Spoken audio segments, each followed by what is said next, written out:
All right. Live Kabbalah. Yes, I wish I could give you this text. What is it? You know, I have this text over here. Do you think we should make copies? No, why waste paper? But you can print it. Can you read it? I could read it, but I'm saying for everybody to hold. So that because it's a bunch of text that we have. Oh, it's more than the paragraph? Okay, so we're gonna start. So first of all, good evening or good afternoon. So we are every week. What we do is we take a portion of Zohar, and literally we're standing or we're sitting a few kilometers away from the resting place of Rosh Via, Rabbi Shimon Bar Yochai. So the study of the Zohar over here in Tzfat is something which is, you know, it's like part of the air. You know, it's part of the fabric of Tzfat. Is the spiritual, is the Pnimiyut Torah, the inner part of Torah. And the source of Pnimiyut Torah is the Zohar Kadosh. So what we do is we take a portion from the Parsha. Parshat this week, the Parsha is Parsha Vayishlach. And Parshat Vayishlach is a very, if we had to sum it up in a couple of words, Parshat Vayishlach is a very chaotic type of a week. There's a lot going on in the Parsha. First of all, Yaakov is about to approach his brother that he hasn't seen for over 20 years, and he's out to kill him, right? And Yaakov survives meeting an angel, right? And then afterwards, the daughter of Yaakov gets kidnapped, and Yaakov's wife Rachel dies. It's a chaotic week, and a lot is going on. And in the way that Pnimiyut Torah, and the way that the Zohar views all of this is as follows. Hi, yes, sure. You could bring a chair, please. It is as follows. That we have, there's a chair right here. Yeah. That there's a war over here, a war of worlds, right? There's a war of the side of tikkun, of the side of fixing, which is the worldview of Yaakov, versus the world of chaos, which is called Olam HaTohu, the world of chaos, which is the world of Esav. Okay, so just as a background of what we're going to explore. So there's here's a synopsis. Okay, if you want me to say something in Hebrew, or you guys, okay, good. Okay, so here's the synopsis. The rabbis teach us that the combined prayers of the righteous are more powerful than those of any individual. So basically, let me give you a prelude to the synopsis that we're going to read, and again, and it's basically what we're going to study tonight, is that in order for Yaakov to be victorious in this war, what did Yaakov do? So Yaakov did three things, right? So first thing that he did is he got ready to go to war, and the next thing that he did is that he gave presents, right? He was going to give gifts. He was going to appease Esav. And the third thing that he did is that he prayed, right? And we're gonna discuss why these three things. If Yaakov could have, let's say, gone to war, just do that. If he was gonna give gifts, just do that. If he was gonna pray and just trust in God, just do that. Why all these three things? We're gonna please God get to. But we learned something. The Zohar teaches that the righteous have their prayers are more powerful than any individual. Although Jacob was the tzaddikim, yeah. Although Yaakov was spiritually complete, he embodied all three columns, and he was afraid of Esav because he did not consider himself worthy of a miracle, and because he desired to reserve his merits for the benefit of his descendants. Right? He basically said, I don't want to use up my merits to fight against Esav because I want to save my merits, because a person is every good thing that a person does, he has merits. But if God has to do an unnecessary a save, let's say, on his life, then God kind of like, it says, the Talmud says, Menakim lo mischuyotav, so then they take away from his merits. So Yaakov didn't want any of his merits to be used up in this war. So Yaakov, what does he do? He prays, and the prayer of Yaakov is, this is what the Zohar is going to get into, what his prayer really signified. But Yaakov put together like the perfect prayer. He put together the prayer of the right column, the left column, and the center column, which we're gonna hopefully get to. Okay? So what's the relevance of what we're gonna learn? So just even before we learn it, we're gonna find, right away relevance to our lives. Our prayers receive the assistance of the righteous by virtue of this passage, so that our spiritual requests reach the highest realm of the upper worlds. Humility before the light of the Creator is also awakened within us, further supporting our prayers. Finally, the wisdom of David and of King David and Jacob and their insights into the divine structure of prayer provide our own prayers with additional power and guidance to ensure that they reach their proper destination. So this is all as a hakdama, right? As an intro to what we're going to be seeing. So the first thing that Yaakov does is, right, he splits up the camp and he sends gifts. So the angels come back. So I'm going to read part of it in Hebrew. I'm going to translate it in English. Vayashuvu hamalachim el Yaakov laemor. And the angels returned to Yaakov, saying, Banu el achicha el Esav v'gam olech likratcha ve'arba meot ish imo. And he's also, not only is he not accepting what, these gifts, but he's also coming at you with 400 men. Kevan de'amar, banu achicha lo yadana de'iu Esav.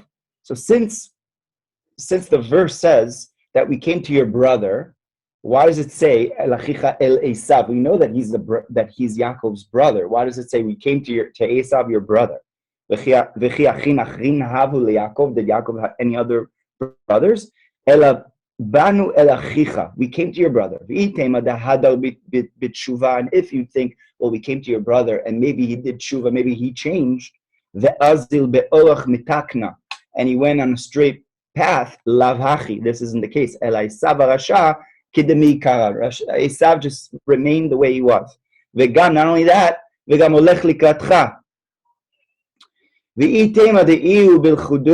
if you think he just went by himself, Lav el arbanot ishimo. Actually, he's joining with 400 men. I just want to mention, just the concept of 400 men is very significant. Does anybody know the significance of why the Torah lists 400 men? Like, okay, what if it was 350? What if it was 500 men? It's a lot of guys, and Yaakov is hanging out with his wife and his wives and children. So what's the concept of 400? This is kind of like an aside. The 400 represents the 400 batei dinim. This is how the Balatanya says. It says that there's 400 courts of judgment. That there's 400 courts of judgment, and that's what Esav is coming at Yaakov with, 400 furious enemies. So the number 400, by the way, is the last letter of the alphabet. It's the letter Taf. His gematria, his numerology is 400. And what that represents, it's very significant because we know if we know a little bit about numerology, about gematria. What is gematria? Gematria is essentially taking everything in physicality in the world and using the Hebrew language to find the numerical value of it. So when we think about it, everything in the world comes from the letter Aleph, because the letter Aleph signifies one and unity in God, and the letter Bet is actually two Alephs, so it's compounded Alephs, right? Two compounded Alephs. Gimel is three compounded Alephs until we reach all the way until we reach 400. Which, by the way, the Jewish people were supposed to be in Egypt for 400 years, right? And the concept of 400 is being... So the 400 Avraham Avinu is also 400 almin dechisufim. That's what it says, that there's 400. The Zohar says that there's 400 like hidden worlds, and corresponding to those like multitude of good in kedusha, we have the opposite in leumat zeh, opposite in the other side. Those are the 400 men of Esau. By the way, King David, it says David HaMelech in the Tanakh. It says that King David had 400 men, 400 ish asher hayu leDavid. So King David kind of like fixed the idea of the 400 of Esau. And there's What was that? 400 soldiers? the 400 soldiers represent the 400 like 400 soldiers. furious, courts of judgment. Okay. So that's what's going on. So Esau is attacking him, and Yaakov is over here with the defense, thinking, how am I going to repel this enemy, this harsh enemy? V'chol kach lama. Why was all this specified? Begin the kuchabrichu itari tadir b'tzlotehon detzadikayim. The reason is because God always longs for the prayer of the righteous. So God put Yaakov in this predicament, this difficult predicament, because God wanted to kind of like squeeze him, right? To put him in this tight spot. Why? So that his mouth would open up and he would pray, right? And he would ask God for mercy. That there's a certain angel that's in charge of bringing up the prayers of the Jewish people. And what's his name? His name is Sandalphon Shmei. There's a name, there's Raphael, there's Uriel, Gavriel. Who's the angel that's in charge of like the prayers of the Jewish people? His name is Sandalphon. Sandav.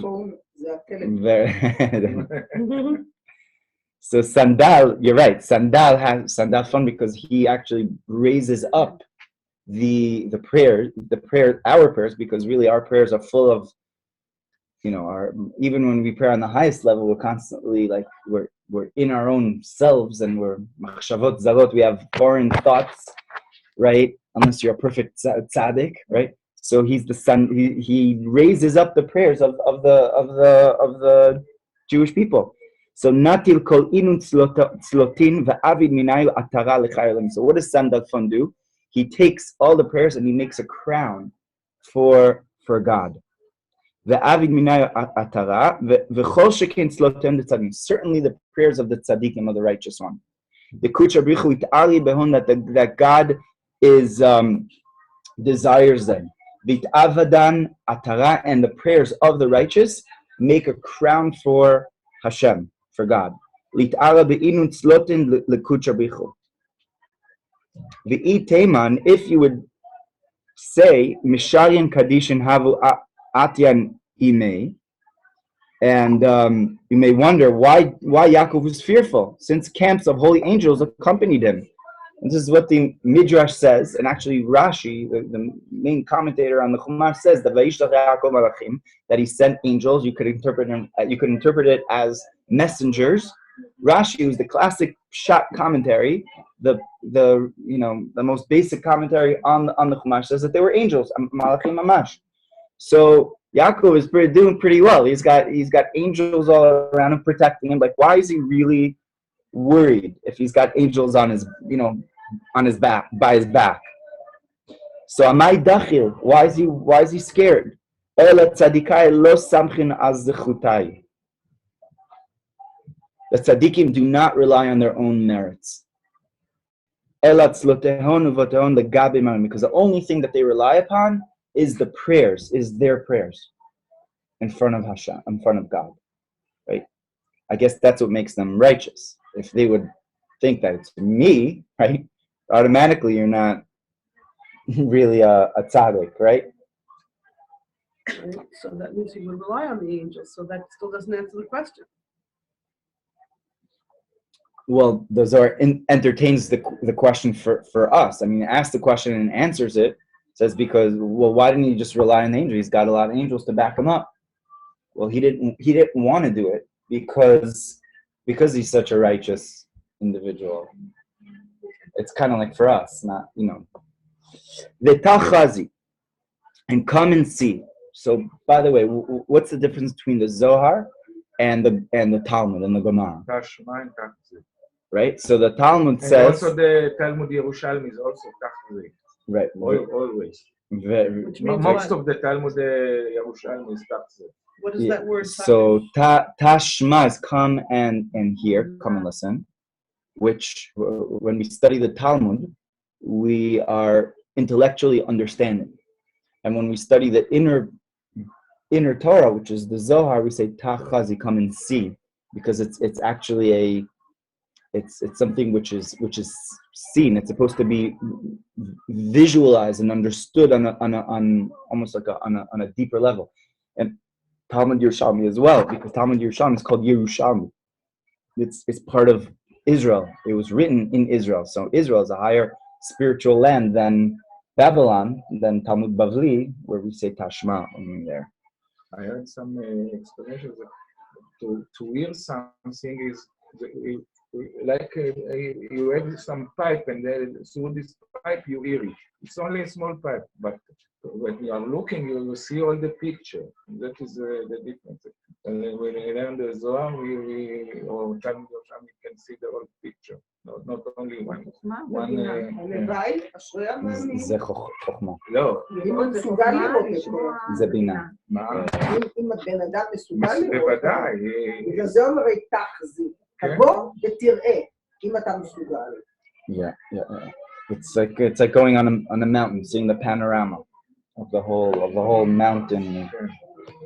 Yeah. So it says tachazi, the Amar Rabbi Shimon. So Rabbi Shimon says, Slota de Sagi'in, that the prayer of the congregation, Sagin is many, Sali Kame Kuchabichu, that the prayer of the congregation of many people who are praying together, such as a minyan or people that are getting together and they're praying together, saying Tehillim together, or something like that. What happens? Sali Kame Kuchabichu, it goes in front of God. And God is adorned by this prayer. He cloaks himself with a prayer. Begin the salka begavnin sagin. Because why? Because it's got a lot. Because it's very colorful. So it's like if you're gonna pick something to wear, you don't want just this color or that color. You want a color which is all mixed. So when you hear just one person praying, so in front of God, that's nice. But if everybody's praying, so you've got this person, that person, they're all different backgrounds and different levels of knowledge and understanding and things like that. That's a minyan, right? So they're all interwoven and it's all beautiful. It's beautiful in front of God. The Gavin Sagin Vitkalilat Nikama Sitrin, and they're joined from many different levels. Uvigindit Kalilan becomes Sitrin because they're joined from different levels, different backgrounds and different ages and genders and things like that. It avidat atara umincha al reisha letzadik chai ha'olamim.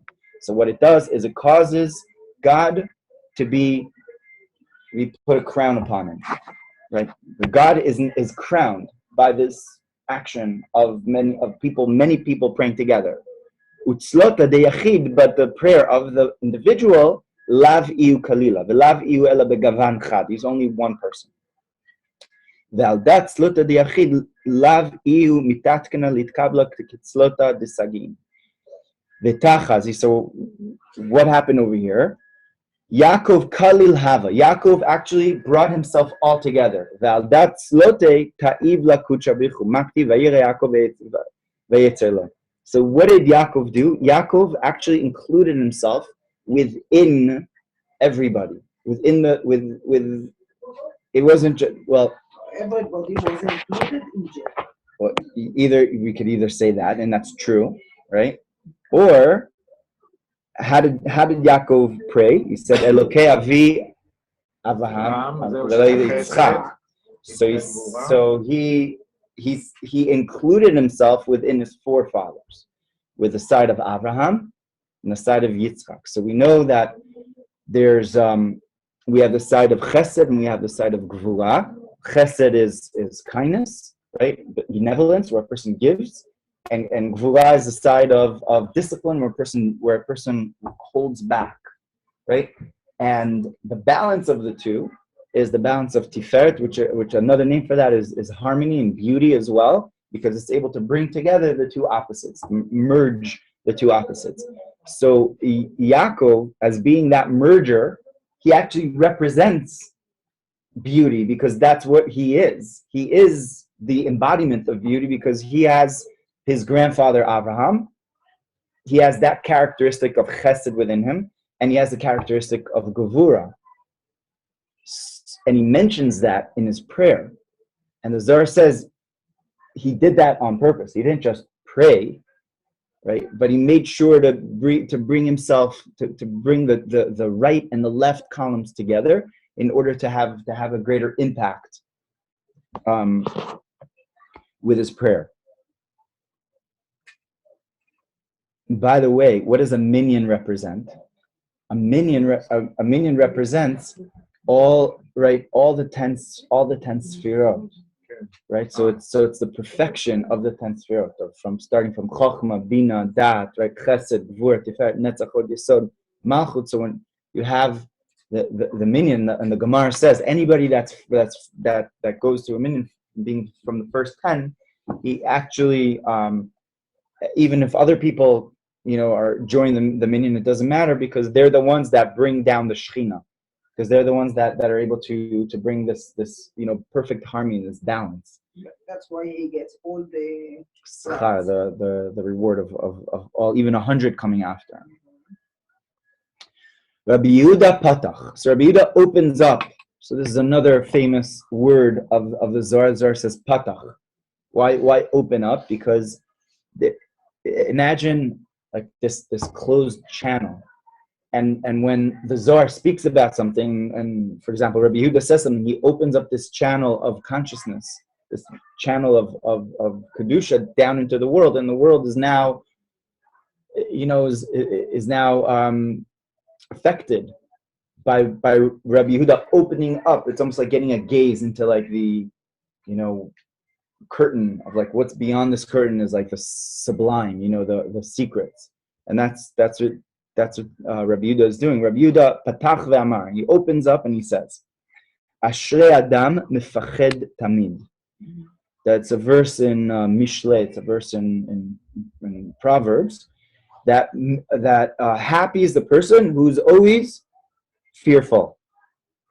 Hello? Happy, Asher Adam, happy is a person that's always fearful. Umakshe libo. However, one who hardens his heart, yipol bera'ah, shall fall into evil. That's what King Solomon says. Once again, happy is the person who fears always, but he who hardens his heart shall fall into evil. So Rabbi Yehuda interprets this pasuk on the following sod level. Zakain inun Israel, that happy are the Jewish people. The kucha brichu, that God itari bahu, that God desires them. The yavlon, and he gave to them oraita dikshot, the Torah of truth. Begin the miske balechaye almen, in order to have the merit for eternal life. The chol man dishtadel beraita, because whoever is preoccupied in the study of Torah, kucha brichu mashich alei chayin ilain, that God draws upon that person eternal life or higher life. The aile lechai alma de'atim, and that person is given the life of the next world. It says because he is your life and the length of your days. Life in this world and life in the next world. But I just want to mention that when it says that you'll get long life and you'll have a life of the next world, it doesn't just mean life of the next world, but you could actually have the life of the next world in this world also. Which is what the Talmud, the Gemara says in Tractate Brachot, in 17th page. It says that the sages used to wish upon each other, you should see your next world in this world.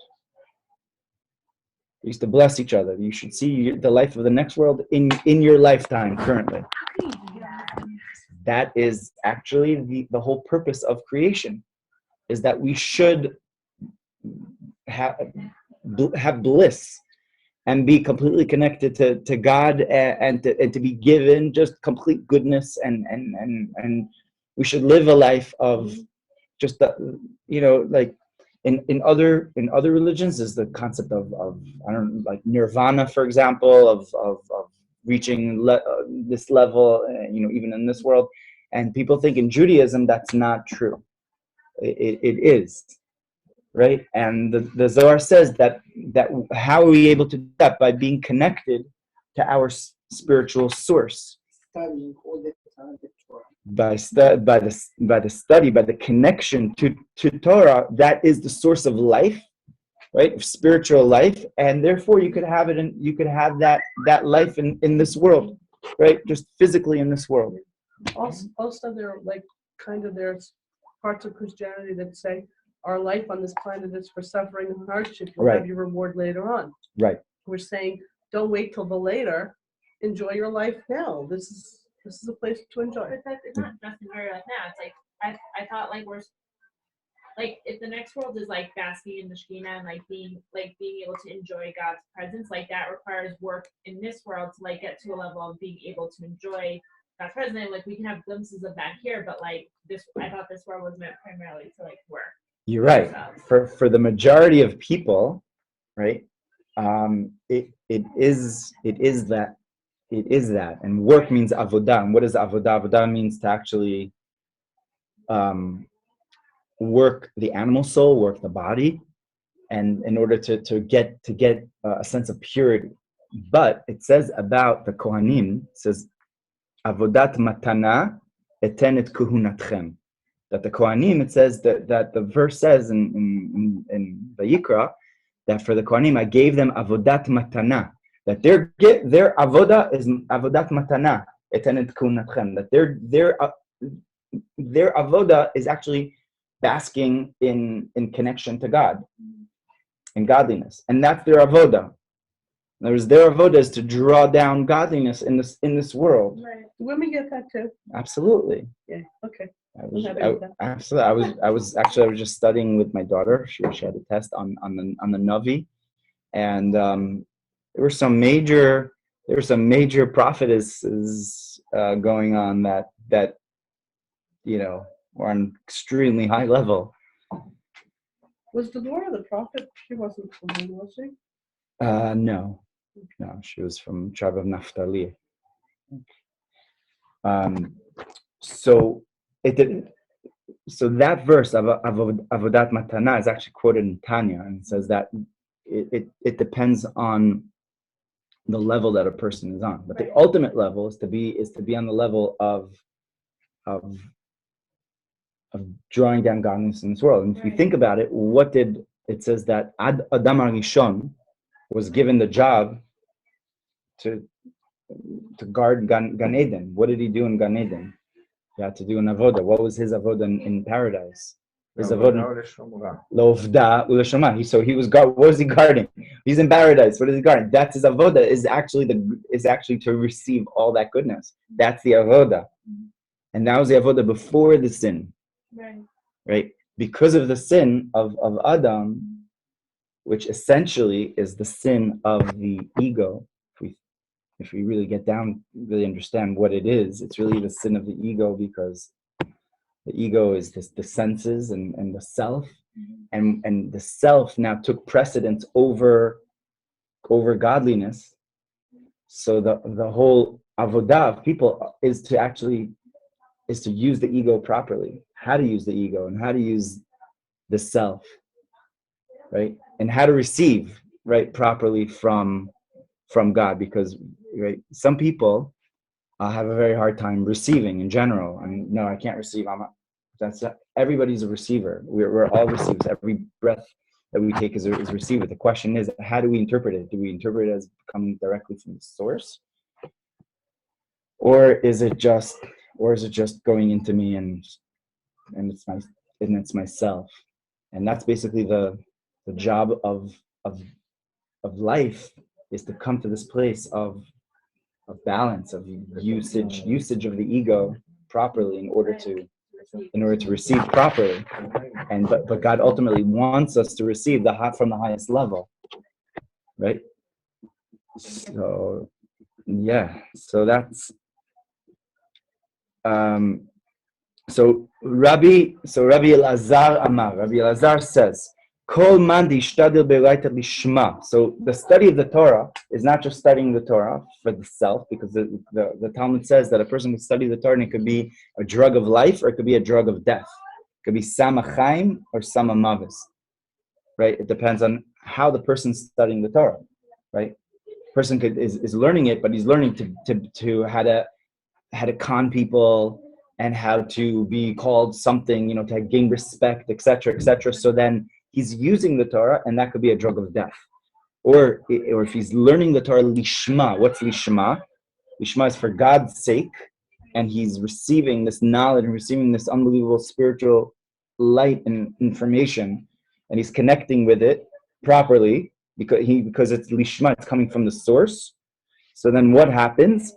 Lav mitate al yeda de yetzer hara. So what happens is does not die by the hand of the evil inclination, which is the angel of death, because he holds on to the tree of life and does not relax his grip on the tree of life. So he's constantly holding on to the tree of life, and therefore he could actually technically live forever. Therefore, the bodies of the righteous who are occupied in the study of Torah are not defiled after death, because the spirit of defilement does not dwell within them. So now, the Zohar seems to contradict itself. So just a couple of just stories, basically. So we know King David. It says about King David that he was right, but he was not able to be taken by the angel of death. The angel of death wanted time is up.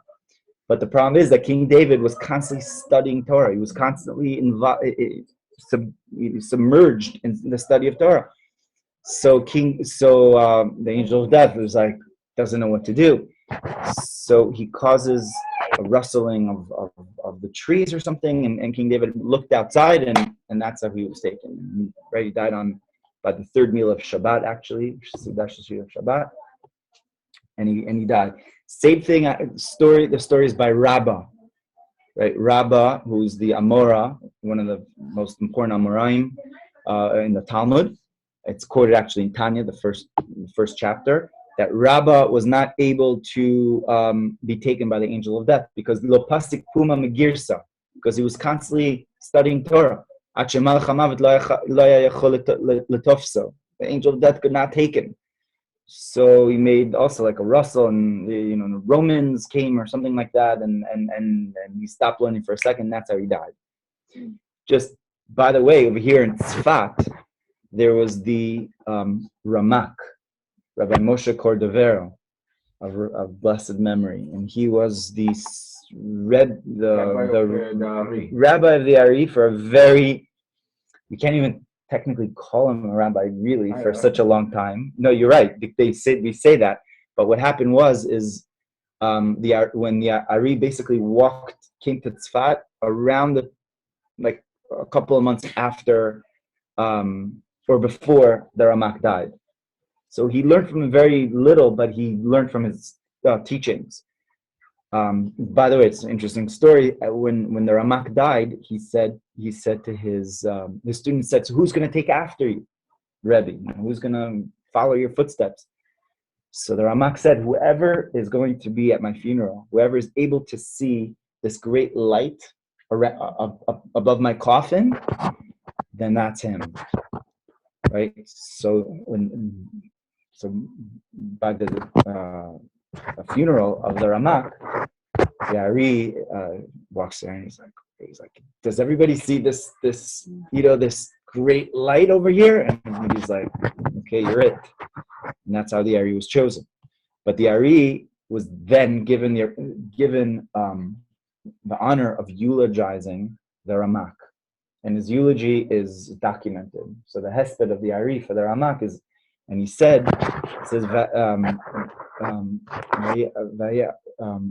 referring to the eights. Vayaki chet mavet v'talita oto. Sorry, v'talita oto ala eights. That refers to if somebody was died, right? V'talita oto al eights. So he asks. I already asked. How is it possible for the Ramak to die? Because he was a completely righteous individual that his entire life was involved with study of Torah. Lishma, like the Zohar is saying over here. So how could he die? V'talito to al eitz. It's eitz adas, tovera, because it was decided back there at the beginning of time that death should come down to the world. So really, there was no reason for him to die. It's just the only reason is because of the original primordial sin, and that's why Ramak passed away. Right? The Talmud also speaks about a few righteous individuals that really never sinned in their life, and the only reason why they were taken from us is because of the sin. Right? One of them, by the way, is Binyamin, the son of David HaMelech, Yishai, and Amram, right? And the son of King David, you know what he's called? It's called Kilav. Kilav, yeah. He was perfect, right? נכון, yeah. חנתו אותו הכל, אבל לא, קוראים להם ישני עפר. נכון, כולם. ישני עפר, זאת אומרת, הגוף נשאר. Yeah.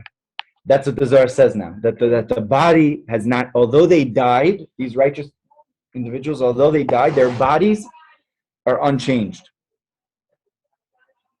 And I heard somebody, Rabbi Wolfson. Rabbi Wolfson is a mashgiach, is a rabbi of Torah V'das in New York. It's a pretty big yeshiva. And he mentioned as follows. He said, I met somebody that saw Rabbi Elimelech of Lezhensk. Right? Who's Rabbi Elimelech of Lezhensk? He was one of the big Hasidic rebbes, the student of the Maggid, right? The student of the Maggid of Mizrich, Rabbi Elimelech, and very, very holy Rebbe. And he lived in the late 1700s. So Rabbi Wolfson is saying that I met somebody that saw somebody that lived over 200 years ago, more than 200 years ago. Like, how's that possible? So he said, this is the story. This person was in the war, by the Holocaust, and the Nazis, what they used to do is they used to defile Jewish, holy places, including graves of tzaddikim. So they were in the town of Lezhensk, which is in Poland, and the Nazis said, "This is the rabbiner.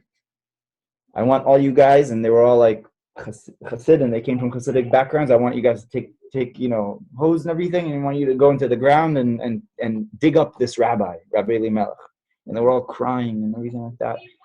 And they took out Rabbi Elimelech, and literally they opened the talis, and they saw an intact body, just as if he was put in there today, with red cheeks, and he had red hair. So he had red hair, he had red payas, and his cheeks were red. This is how he described it. The body was intact and was full over 200 years after burying him. And the Nazis saw this and they got freaked out, and they put him back. They ran away. And there's many stories like this of tzaddikim that were dug up, years after, and they were just completely intact because why? Because as the Zohar is saying, their life was just completely connected to kedusha, to holiness. So therefore, their body did not rot. So now going to Yaakov. Yaakov, Ilana de Chaye Hava. What is he called? Yaakov. Yaakov is called the tree of life. Why is it called the tree of life? Because he had the 12 He had sons that the family stems from. Very good, right? And he was connected to the tree of life, the spiritual tree of life. By the way, why is why Kabbalah usually has this thing of the tree, and you wonder tree. What does that have to do with the tree? Why is that called the tree of life?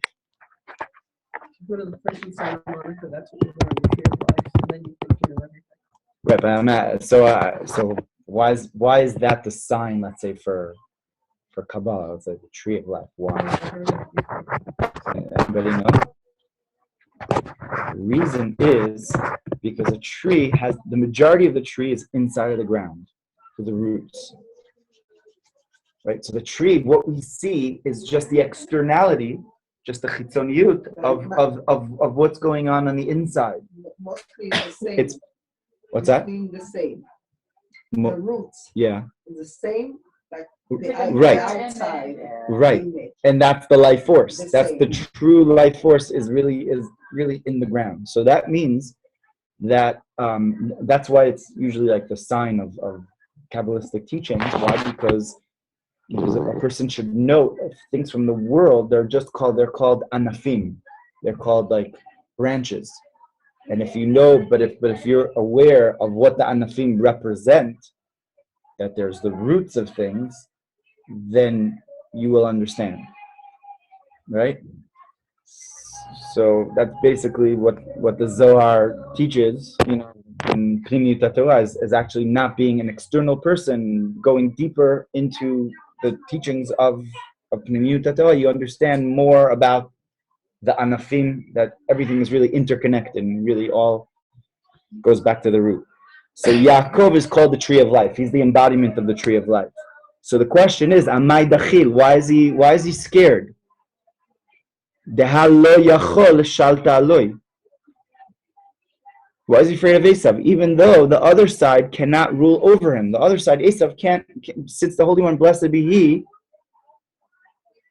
said to him, and behold, I'm with you at the beginning of the journey. Remember, Yaakov was already protected, not just from the angel, but from God himself. And since angels of Elohim met him, right, with all of these camps of holy angels, why was he afraid? Okay. By the way, any comments or questions? No. Okay. He answers. אני לא יודע אם זה הזוהר, כתוב, וירא יעקב ויצר לו מאוד. זאת אומרת, יעקב הוא אבא שלנו. הוא לא דאג לעצמו באותו מעמד עם עשיו. הוא ראה דורות קדימה, מה הבנים של עשיו הולכים לעשות לבנים שלו. ולכן, וירא יעקב ויצר לו. זה אחד הפירושים שם. מעשה אבות סימן לבנים. Right, you say that basically he was scared for what's going to be in the future. Yaakov already knew that everything was going to happen to him is going to happen to his children in the future, because he represented the global side of, let's say, of the Jewish people, But even more than that, just by the way, could add. What was said to his grandfather, to Abraham, and Yitzhak, Right. for 100 years your children will be Right. in Egypt. Right. So it's going to be. Yeah. He didn't do it. So Yeah. he's not going to fear it because he knows it. But God is. But at the same time, there's a lot of hardships going on. And what is the So it's brought down like this, that Yaakov's war against Esav. So that war, what did the angel of Esav, what did he do? What did he injure? He injured his foot, right? His sciatic nerve. And it's brought down as follows: that there's 248 limbs, 365 sinews, right? And the 365, 64 or something depends. It corresponds to days of the year. So every part of the body, basically, of Yaakov symbolized another day. So what did the day of what did the sciatica represent? And represented Tisha B'Av, right? And from then on, right? That's why it says that the Jewish people can't eat from the sciatic nerve, because the sciatic nerve represents this touch that God, as if allowed negativity to occur. So therefore, we can't touch the sciatic nerve because that's a place of negativity, and we can't eat from the Gida Nashe. By the way, what does that foot represent? That foot is the right foot. It says it's the machloket, which foot it was. It's not. We're not sure. Some say it's the right foot, which the right foot. Some say it's right. Some say there is a there's a big machloket. Yeah, which foot it was, but and some says it's the two of them, the left and the right. We don't eat from both of them. Halachically, we stay away from both of them. Yeah, we don't need the sciatic nerve. We don't eat our feet anyway. What's that? We don't eat our feet. No, the sciatic nerve of an animal. Sorry, I didn't explain that. Thank you. Sorry. It says in general the sciatic nerve. No, that was bad. We don't eat the sciatic nerve in general. But anyways, the right foot represents Hod, right? Because on the Kabbalistic tree, the right foot, and Hod, if we spell Hod differently, we get the letters Dava.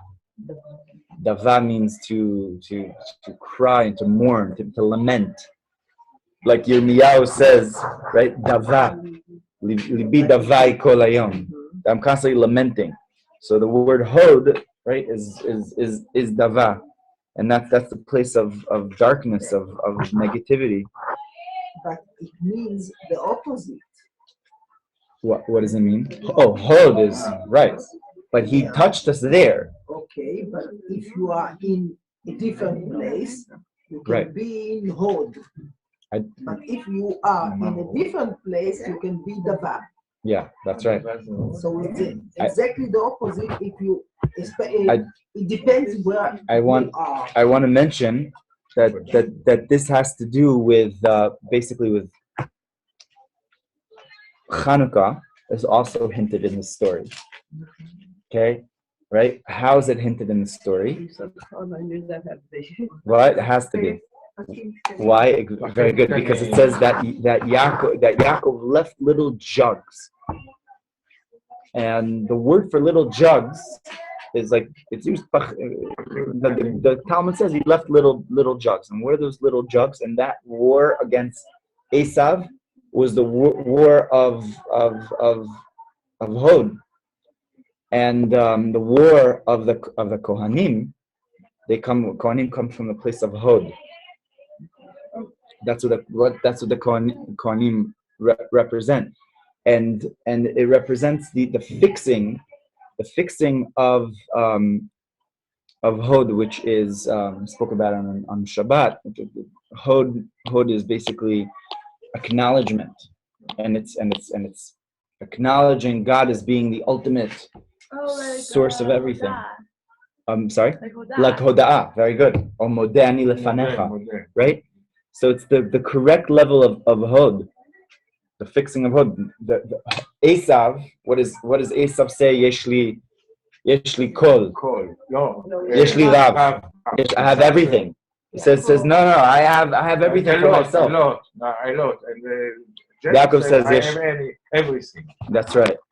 So Yaakov is the representation of humility, right? Of Hod, and that's the war of the basically the war of Hanukkah is also hinted to in this parsha. So it's just very interesting. So, yeah. Isn't Hod? Why is it the right foot and not the left? Why is Hod good? Right, good question. So it depends on which way we're coming from. If we're coming from above to below, so then Hod is on the right foot, right? Because it's the same column as Chesed. Chesed is the right arm. So it's the right column. And if you go from below to above, because there's two ways of channeling godliness, right? One way is from above to below, and the second one is from below to above. So if we're channeling from below to above, so first it's coming through Malchut, and then it's coming through Yesod, and then it's going to Hod and Netzach. So on that place, so Hod would be the left foot because it's coming from the other way. It's like almost like you want to shake somebody's hand. Your right hand is on their left. But isn't Hod the same column as Gevura and Bina? No. כן. עוד בצד שמאל, אבל... It depends. I mean, you say sometimes it's interchangeable. And that's why there's in general a machloket about that, actually. Because some say that Hod is more, because why? Because, for example, Hod is more the aspect of Kohanim. It says, what is a Kohen Gadol? Kohen Gadol is Chachma. Regular Kohen is in Hod. So it's the same channel. And Bina is actually is the left column, and Moshe Rabbeinu, which is actually he's Levite, right? He's more from that place. So yeah, it's an interesting, like they're interconnected. Netzach and Hod are very interconnected one to the other. I'm sorry?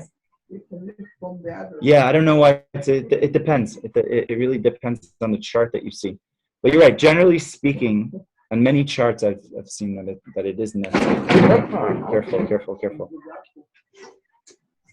If you are looking from this side, you see. No. Yes. So that's the.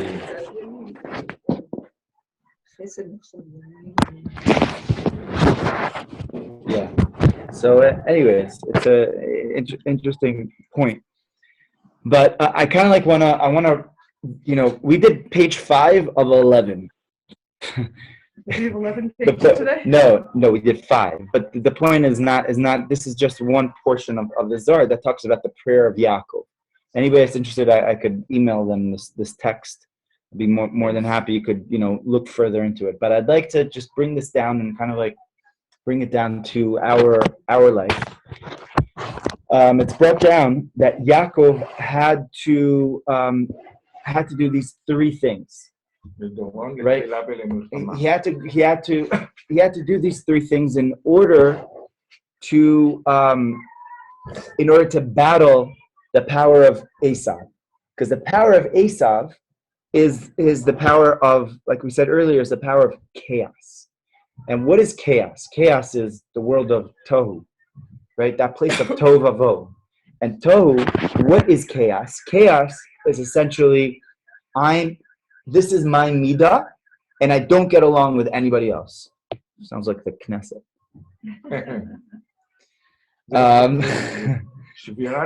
Or learn about that too. Or the Congress and President, Senate. Anyways, politics. Yeah, if you could explain the United States government to me, yeah. I'd really appreciate it. So that's what Tohu is. Tohu is each midah. Chesed cannot get together with Gevura because it's just Chesed. I'm just giving. I can't get another worldview of let's say not giving or being disciplined, right? And Gevura saying, I don't get Chesed at all. This is the way. There's no other way, right? So that's what chaos is. And it says there was too much light and not enough vessels, and because the vessels are actually the interconnection between the two. Because what is tikkun? Tikkun is fixing. Tikkun is saying that within Chesed there's a little bit of Gevura, and within Gevura there's a little bit of Chesed, and that's the only way they could have a relationship. They could talk to each other.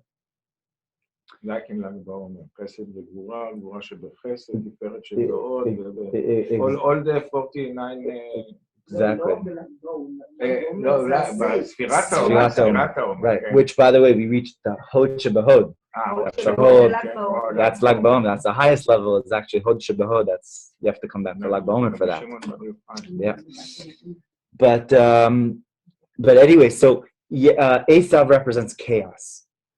Why? Because he has a tremendous potential, which is why Yitzchak loves Esav.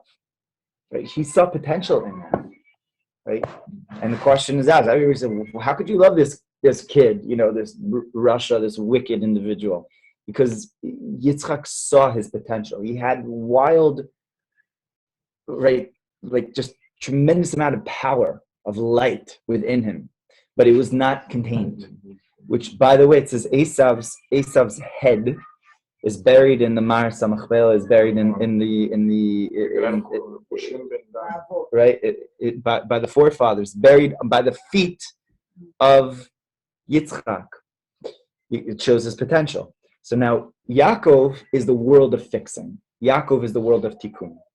So in order for Yaakov to properly contend with Esav, he has to a little bit speak the language of Esav, as well as working within the world of tikkun. So what does he do?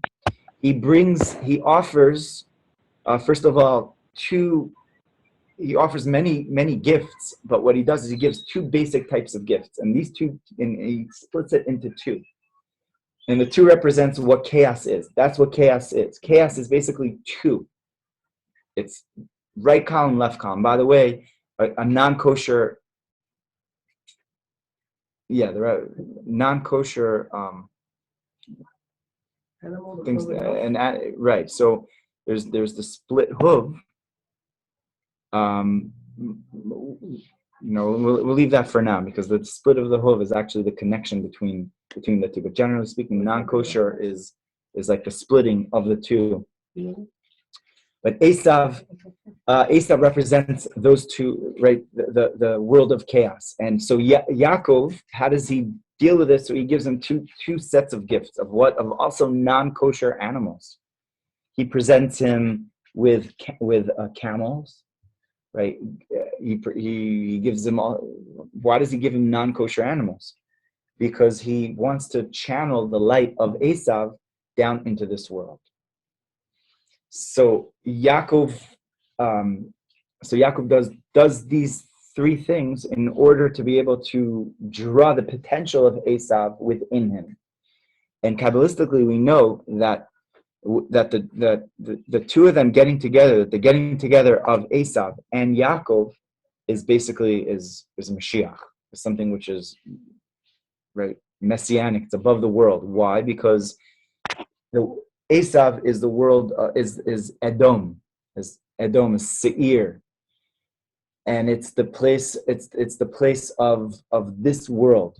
He was given this world, Esav, as a gift, right? And the Talmud says he was given Italy. He was given the choices, the most physical of the world, the most one of the most beautiful countries. And Yaakov was given the next world, more the spiritual world. The coming together of the two is the perfection, because that is what Mashiach is. That is what Mashiach isn't just living in the world of spirituality, but it's the world of spirituality within the physical world, within the here and now, which is basically the whole life of Yaakov. Is that what he saw with the ladder? He saw the angels going up and going down, and Yaakov's whole life was really he was involved with work. That's what Yaakov did. What did he do? He was working in this world. He was working. He was doing things. He was involved in this world, but at the same time, he was the most spiritual person. Sulam Yaakov, Sulam Mutzav Arza, and it says that the face of Yaakov is the face of Adam. And one of the interpretations of why the angels were going up and were going down, because they were confused. They didn't get how, because they were up there, they saw Adam who's upon the chariot, so they saw Adam's face, and then they came down and they saw Jacob's face. It's like, hey, you were just up there.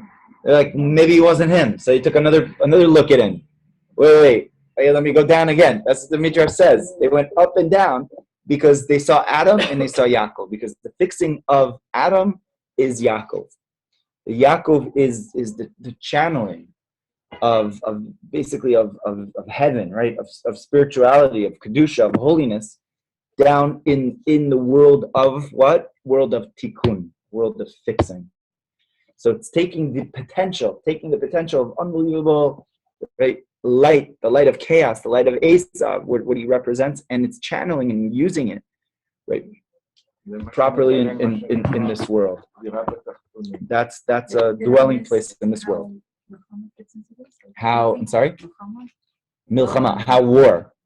Right, no, so war is the side of Gvura, right? Chesed is the matanot, is the gifts, right? And tefillah is actually Yaakov, right? And he drew together all the three levels, right, of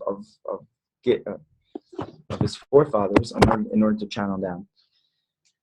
So, anyways, so I mean, we have a lot to chew upon, to think about. I think that maybe we could bring it down a little bit more, and how to deal with chaotic relationships, how to deal with chaos, basically what we see in current events right now, in the news. It's nothing less than chaos, all over the place. And it's kind of like we're all feeling like Jacob, like Yaakov, Yaakov. He's fearful, like what's happening over here? What's happening in this world? This world is just insane, right? So these lessons are timeless lessons, right? And the Parsha of the week that we're living is giving us strength, and it's giving us, without the Parsha, without the Torah, we would be completely lost. And this is giving us tremendous strength and resilience to be able to contend with everything that's going on around us. How do we? First of all, so the Zohar told us it's prayer. So prayer is so important. But when you connect yourself with the prayer of others, not just my prayer, but even if you're davening, even if you're praying by yourself, but you say, I'm praying within the Toch Klal Yisrael, within the totality of the Jewish people, so then your prayer is already way higher. So that's the first thing. The second thing is, I think, is to act more like Yaakov acts. Because when somebody's chaotic, or the situation is chaotic, so then a person could very often lash out and act like that back to the person. The person is rude and something like that. You want to be rude back to them because that's what they did to you. So Yaakov, the world of Yaakov, is not saying that that's not the right thing to do ever, because sometimes you have to stand up for your rights, and milchama is valid. You need to stand up for what you need to stand up for if that person's out of line. But sometimes maybe that person is chaotic because they haven't had a hug in a while. They hadn't, they grew up in a difficult life. So maybe they need a little bit of love instead of lashing out at them, right? Or maybe you don't need to answer at all. Maybe you just need to pray, and that'll fix the situation. So Yaakov is kind of weighing the situation and not being impulsive in a situation that they're in. And that's the world of tikkun. Judging each situation individually, and seeing what the right thing to do at the right time. And that's why we're called Bnei Israel. We're called the children of Israel, because we follow this path of Yaakov Avinu, of being the balance, the harmony. It's not only to choose every way in such a situation, and Jacob used all three ways, right, in one situation. Right. In other words, he had all three repertoires with him. So a person, it's important for a person to be able to know things about themselves that they could be kind to another person, or sometimes they need to actually be firm to this other person. No, maybe the Jew has to know to use the three ways of Jacob altogether every time. How do you do that altogether? When you have to. How do you fight against somebody and give them gifts at the same time? You can. Why not? Okay. Throw knowledge at them instead You of can. stones. Why not? We are doing it with the Arabs all the time. That's chaos. That's politics, and that's But even if you are doing with the children, you Yeah. can tell them if you are Right. Well, that acting this way, you'll get. okay. I hear And you. if you are But that's not the same time. Those are different times that you're using. no, the- at the the same word. time, at the same time, No. in the same time. But you're not being firm with a person at the same time that you're, let's say, You can, giving them gifts. you can raise your voice, Yeah. and a minute after that, Yeah. you are Kim, a minute after You that. give them a A hug. minute after that, it's not the same. It's not the same It's time, same, right? It's the Yeah. same with Yeah. Jacob. Right. He doesn't use all the same in the same very moment. That's what you're saying. No. They're different moments. Yes. Exactly. Okay, but Okay. in the same situation. Right. Situation. Right. She's saying. I hear. Yeah. Jacob brought all the things, but it's not really It's at a the same different- exact moment. Different situation. Yeah. Okay, so we are. So I'd like to bless everybody with basically a week of fixing, and we should see Amen. Olam Hatikun around us, and Esav. Exactly. That well, we should utilize the world of Toh, and we should see ultimately the ultimate revelation of really the coming Mashiach. Already, the world is already beyond chaos, and it should be like really now. It should be in Yerushalayim, Kodesh, with leadership of Mashiach and the Kohen Gadol and the Sanhedrin and all that. I vote for that. Okay, everybody, Shabbat Shalom and God bless. Shabbat Shalom. Yes, Yes, Chas, I'm gonna email that. Okay, got it. Yeah. Sure. Attend the library.